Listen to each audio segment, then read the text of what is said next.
Napapalaban kaagad si Renz Abando sa kanilang mga tune-up games at ang nakalaban ng anyang Zhongguancang Red Boosters sa videong ito ay ang team ng Taiwan Fubon Braves. Hindi nga sinasayang ng coach ng anyang ang oras o pagkakataon na ma-integrate kaagad si Abando sa kanilang sistema para magamit kaagad niya si Abando sa kanilang mga laro sa regular season. Maaasahan nga rin ng isang Renz Abando sa opensa at depensa at kita natin dito yung lakas ni Abando sa depensa. Fast-pace ang laro pero iba rin ang bilis ni Abando maging ang kanyang timing, huling-huli ang bola, butata ang inabot ng kalaban sa play na ito. Maaasahan talaga si Abando sa depensa at madalas ay hindi nga rin namamalayan ng kalaban itong si Abando tapos nagugulat na lamang sila tapalang inabot mula dito kay Renz Abando. Mataas nga ring tumalon si Abando. Kita naman natin dito di hamak na mas angat ang isang Renz sa ere kontra sa mas malaking kalaban kaya nga tinawag siyang Air Abando ng karamihan sa mga fans na nanonood sa kanyang laro. Isang season na nawala si Abando sa KBL, hindi ito nakapaglaro dahil na rin sa maling desisyon na posibleng nagawa ng kanyang dating agent at napansin natin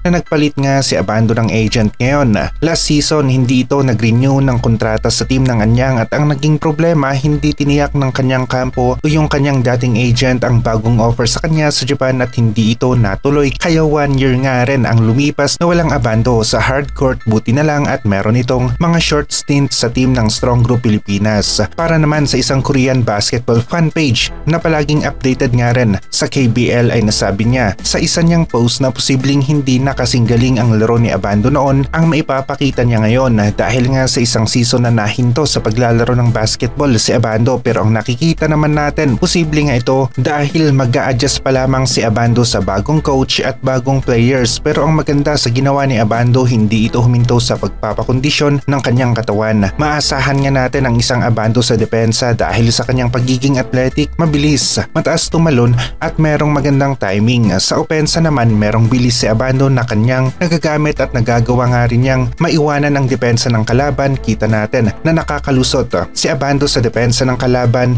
hindi na nakakasabay ang kanyang bantay at nalibre na nga ng tuluyan itong si Lakay. Maganda yung ginagawa ni Abando na pagkat mabilis ang galaw na kanyang ipinapakita kaya naman natutulala ang depensa at nalilibre si Abando para sa isang magandang tira. Napaka-smooth nga rin ang ginawa ni Abando sa play na ito, merong buwelo sabay lipad sa ere kaya naman nalilibre. Isang two-way player nga si Abando, magagamit ng bagong anyang sa opensa at depensa at nakakatiyak tayo na walang problema si Abando sa adjustment. Makakapag-adjust siya kaagad sa sistema ng bagong coach ng anyang dahil ginagamit na talaga siya sa mga tune-up games ng anyang sa Taiwan. Sono Sky Gunners ang nakita natin na makakalaban ng anyang sa kanilang first game sa kanilang opening match na magsisimula ngayong buwan.